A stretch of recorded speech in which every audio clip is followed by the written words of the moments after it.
up, tribe? My name is Naja, aka the Voodoo Child, aka your big sis, aka your homegirl, aka your little sis. And this segment is called Tribe Tea. It's when we get into your tea, not my tea, your tea. Sometimes I'll throw a little bit of my tea out there. I'm just gonna go ahead and start. I have a bad habit of being like, today we're gonna read 2 stories, today we're gonna read 3. I'm just gonna shut my mouth and see how much we can actually get down in 20 minutes. First story is called, Is She Just a Friend Though? Do you trust them? Naja, I love watching your channel and I'm always looking forward to your new posts. Well, thank you so much. I really appreciate that. I'd like to remain anonymous. Here's what I need advice on. I've known my boyfriend since I was 15 years old. I am now 24 and he's 26. We talked all last year and finally this year in April, we became a couple? Oh, you mean like y'all have known each other as in like probably y'all were friends or something beforehand? I mean, that's not crazy. It's just so interesting to me when it's like you've been around this person this whole time and you never thought like maybe, you know? But you know, good for y'all. He told me from the jump that he has a girl best friend and that he would ask her for advice at times about how to win me over, etc. Of course, I didn't care much about it since I have a best friend myself. She broke up with her man a little bit after me and him started dating though. But my thing is if he's asking her for things that'll like win you over, like y'all aren't the same person. Works for somebody, won't work for everybody. Like why not, instead of talking to a best friend, why not actually try to get to know you, like the adult you, and figure out what you like your girl likes. You get what I'm saying? But just me. These past couple of weeks though, sis has been calling every time he and I are chilling. The first time was 2 to 3 weeks ago around 1 a.m. Sis, you better need a ride from the club. Like what? Yes, 1 a.m. Naja. Sis got me messed up. We were cuddling on the couch and I peeped that she was texting him. I didn't want to be all up in his text though, so I continued watching TV. Then she called twice. Third time, I'm like, just pick up the phone, right? Like that would be suspect to me. That's red flag number 2 right there because it's like, okay, yeah, she's calling you at 1 a.m., but what if, you know, she's at a bar or something, she needs to get picked up. But then when you are ignoring her calls, that's a red flag for me. Like, pick the phone up. The third time, I'm like, just pick up the phone because she's gonna keep calling your ass. He picked up and said he'll call her at another time. A couple days later, I addressed it and told him that I didn't appreciate the fact that she was calling him at these late ass hours. Ain't nothing open but legs that late at night. Ooh. She belongs to the streets. Kinda disrespectful. If you need help, call the cops. My man ain't qualified to say no. But anyways, he let me know that he understood that she shouldn't be calling that late and he would address it. So a week later, he and I are eating ice cream and sis calls again. But this time he picks up and says, I'm eating ice cream. And all I hear is her giggling on the phone. Lord knows. What's so funny about that? You didn't say I'm with my girl, eat ice cream. You said I'm eating ice cream and this bitch fucking giggling. Lord knows I'm a Scorpio and I'm always overthinking and suspecting stuff. So I'm like, God, please do not test me like this. Once again, I addressed this to him and asked him why he didn't address that he was with her, basically. His excuse is because he doesn't like others knowing his business.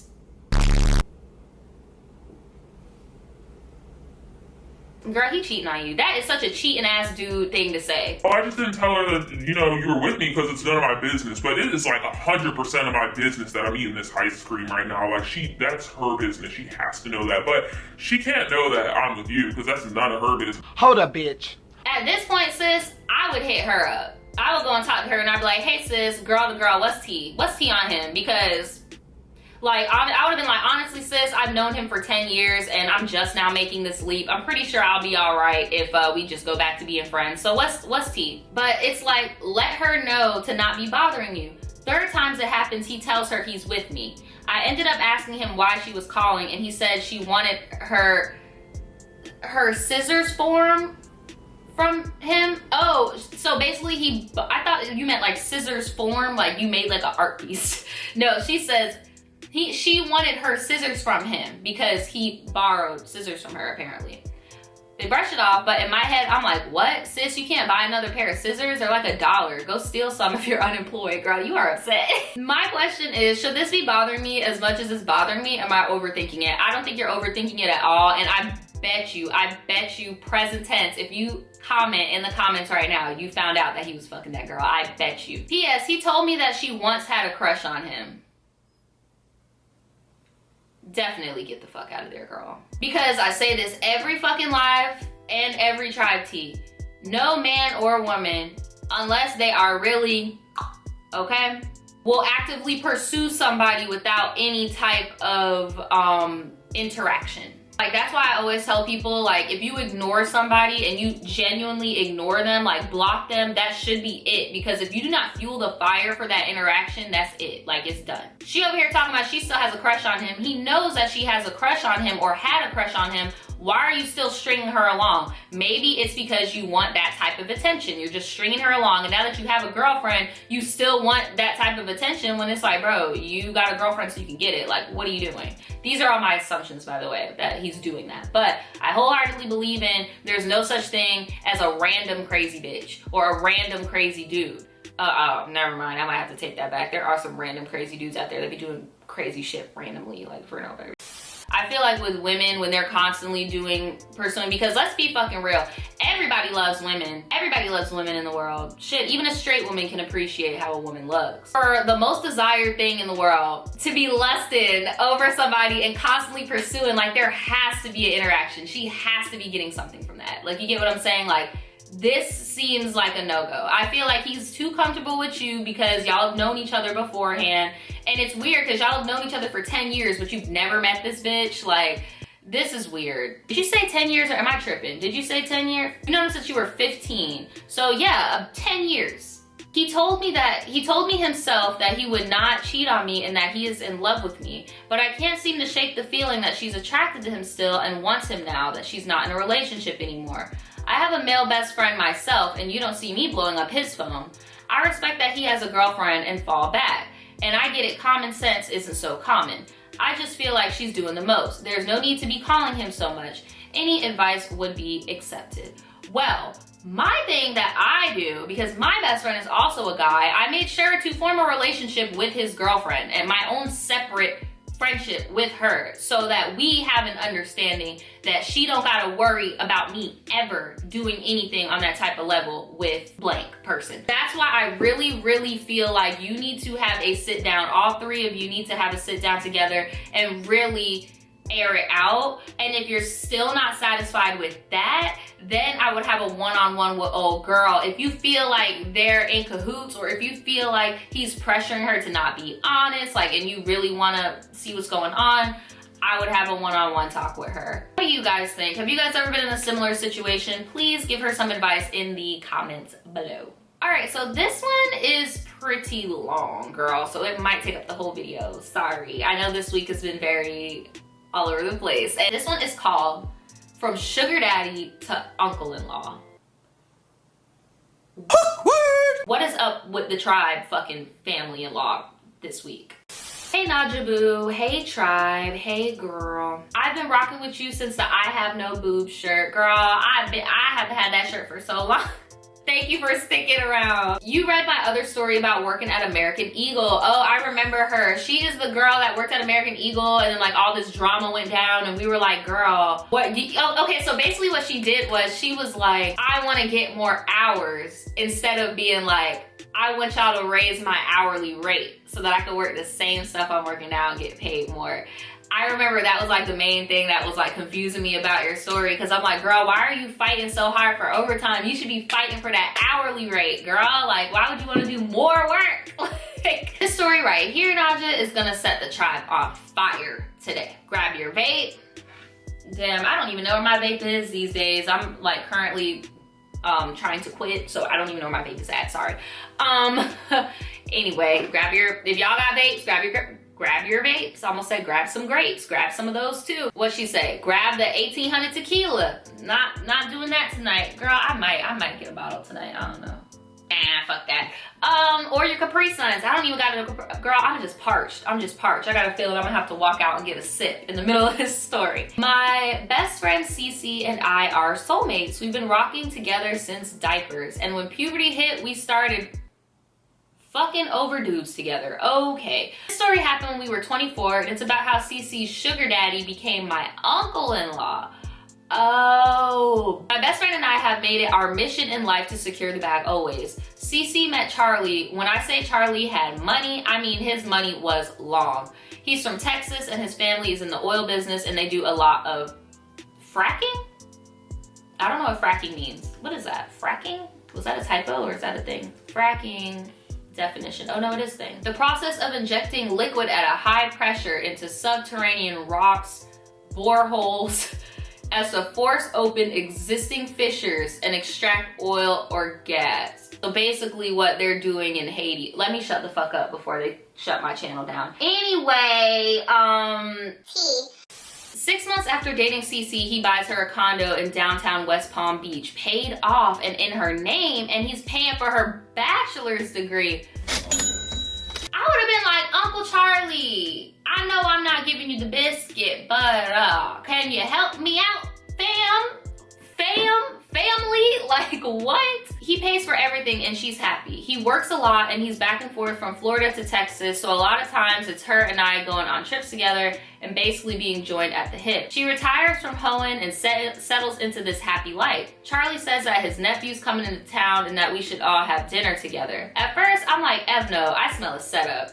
Naja, I was deep into hoeing and I wasn't about to graduate from college with no debt thanks to my own sugar daddy, but CC begs me, so I say F it. I meet Chase, we hit it off, and 32 days after meeting, he tells me that he wants me to meet his family. I don't know how y'all do shit where you from, but let me tell you something, where I'm from, we don't do shit like that. He told me that after meeting his family, I might hate him. I'm like, fuck, here we go with the bullshit. We go to Texas and I meet his family. They love me and welcome me with open arms. I'm at his parents' house and I see Charlie laughing and smiling with this pretty lady. When he sees me, his whole face falls. Chase introduces us like I don't know this man. Like I basically don't live at his house when he's off on business. Then Chase introduces me to Charlie's wife of 18 years and his 4 children. I was so shocked that a child could have pushed me over. I smiled and pretended I'm not seething with anger, ready to tell CC the first chance I get. So basically what's going on is that this sugar daddy, I don't get how he is your uncle yet. I don't get how he's your uncle yet. Or has he just always been your uncle? I don't know, probably. How was he your uncle and you didn't know he was married? Let me go back up and read what you just said, because that doesn't make any sense to me. How CC's sugar daddy became my uncle-in-law. So that means one of your aunts married him, right? Right. All right. So, or that means somebody in your family's or your aunt's husband's sibling, I guess, could be considered your uncle-in-law too. I'm just trying to figure out how this person is related to you and you did not know that they had a whole wife and 4 children. Like that, I'm trying to figure that out. But Charlie's wife is cordial with me and we're making plans for a spa day. For the life of me, Naja, I could not find a moment alone. I text CC SOS so she can be prepared for my call. Charlie corners me and pulls me to the side saying he can explain. He tells me he really loves CC and that he was going to tell her everything, but he didn't get a chance. He says that he can do whatever he wants because his wife has never worked and that makes all the money, and so she's never gonna leave him. I hate dudes like this. This is exactly why, ladies, I know it's so popular right now to be sugar babies and all that stuff, but please make sure that whatever you are doing, you are securing your own bag at the end of the day. At the end of the day, make sure you have your own bag secured, because this is the type of shit dudes like that like to pull. Oh, you ain't going nowhere. You have nowhere to go. I provided everything. What are you gonna do? Like, you don't ever want to be a what are you gonna do ass bitch when it comes to these type of men. Like, you always gotta be on your shit, because you don't ever want to depend on nobody for shit. And that's on what? And that's on period. I get so angry and ask him, what is that supposed to mean? And then I go off about him being a pig, and then I'm gonna tell her. Chase's mom sees us having a heated exchange and asks why I was so angry. I'm angry with her brother. Chase's mom, the guy you're talking to's mom, is this guy's brother. Let me get a piece of paper. I wish I could like had a whiteboard right here or something. That would be so ideal. So there's you and Cece. Y'all are friends, okay? This is y'all. Y'all are just friends, right? Now you have an uncle-in-law named Charlie, who is dating Cece. Who's dating Cece, right? Still makes sense, right? This is where you are confusing me. You are dating Chase, okay? Chase's mom and him are brothers. And her are brothers and sisters. So, according to this chart, he's not your brother-in-law for real. I mean, your uncle-in-law. You are basically just saying you really like this guy and you're just being like pet names. Like, you're not really married to him. Cause I'm over here thinking like, he is where is he at? I'm thinking he is connected to you by like either blood or marriage. Y'all are not connected at all. Okay, now we're starting to make sense now. The next day, I'm having a spa day with Charlie's wife, all of Chase's aunts and mom. The day starts off great till Charlie's wife says to me, "So your sister is screwing my husband?"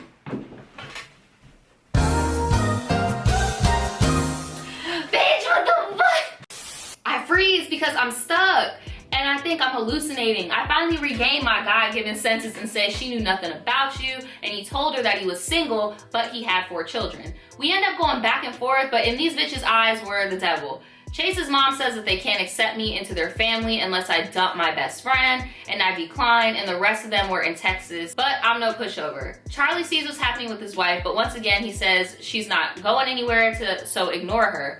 Charlie's wife says to me that she's going to come knocking on Cece's door. You might not want to do that, ma'am. But I tell her to be careful what you start because anybody can get dragged, old or young. We're back in West Palm Beach, and a week later at Cece's place, somebody knocks on the door. It's Charlie's wife and her sisters dressed casually, but like they're ready to fight. I'm so sorry, bruh, and I know it's dead ass wrong because y'all are so in the wrong in this situation because y'all are talking to other people's. Well, no, Charlie was wrong for lying to your friend because now that I'm thinking about it, y'all didn't intentionally go and talk to people's husbands. He was lying, and now got y'all case up, and now this bitch trying to show up at your bestie door trying to fight. I'm sorry, but she would have had to get her ass beat. Like, stupid hoe, go and beat up your man. Like, go and learn a fucking trade or a craft and get the fuck out of that trash ass marriage because he has no respect for you. And you got no respect for yourself because you out here trying to fight this girl when you need to be getting your man together. So we let them in the house, but we're on guard. Charlie's wife starts talking crazy to my best friend and all that. I'm the wife, respect me shit. Mind you, this bitch isn't old. They got married at 18, so she still has some fight in her. I'm on guard, ready to fight because it's 4 of them and 2 of us. Charlie finally shows up with Chase behind him and he breaks it up before it gets nasty. Charlie the scumbag says to his wife that he's not dumping Cece and that she needs to get over it. He basically says that he's going to be living 2 lives and if she hates it, divorce him because he was born into the money she married into.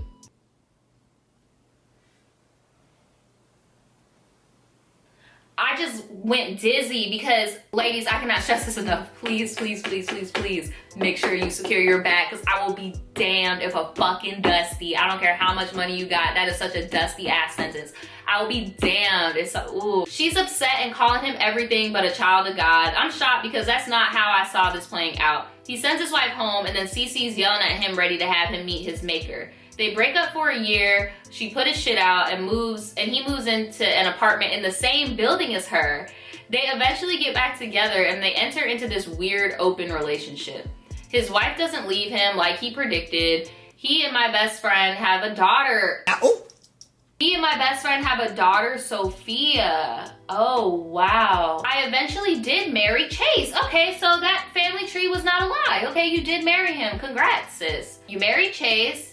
Cece was my maid of honor, and Chase's family hates my guts because I chose her over them, which I would do again. So now we're at war because they want nothing to do with me, but I'm okay with it. Yes, how they started is effed up. Blame your husband because he started this whole mess, but everybody is adults in the situation and made a conscious decision to stick around. His wife knows about my best friend and my best friend knows about his wife, so the secrets are out in the open. Throughout the years, we haven't gotten into any fights, but his daughter Sophia isn't a secret and she comes with us when we go to Texas. Charlie takes her home to be with his family. Sophia isn't, basically this baby is very known, okay? She's accepted by the whole family and spoiled to death. Charlie's wife loves her and Sophia calls her mom. I know that's not normal, but like I have always said, when you're rich, you live by different rules. Girl, that is so messy. That was such a whirlwind. That was so damn messy. I don't see how Cece, I don't know. I don't know what to say. I'm gonna just close this because like, I get it. Like he was paying for her stuff and everything, but I don't know, some things you just can't win over with money and material things. Cause like, it's like, girl, now you have and I'm not judging because regardless of what situation babies come from, all babies are a blessing. But it's like, I would not want to have a child by a married man and never be in any stable type of relationship. But hey, at least I don't got no loan debt, you know? I don't know, that's a really hard one. Let me know what you guys think, because that's another one of those situations where it's like, I've never been in the situation or been in anything similar, so I wouldn't be able to give the best advice, so. Or just a good statement, because girl, they don't need no advice. They happily ever after walking off into the rainbows, but like, things like this, I don't really have too much to say. Let me know what you guys think about that last story in the comments below. That was a whirlwind, and that is a very awkward family dynamic, bruh. I thought my family dynamic was awkward with my in-laws and stuff. You took the cake, sis. But yeah, that's pretty much it. I'm out this piece, guys. I am tired. I am so tired. I just recorded all these videos and changed these wigs. Like, I'm ready to go. I'm about to be out this bitch. Make sure you guys like, comment, subscribe in my Mac Does It voice. And I will see you guys next time. Bye.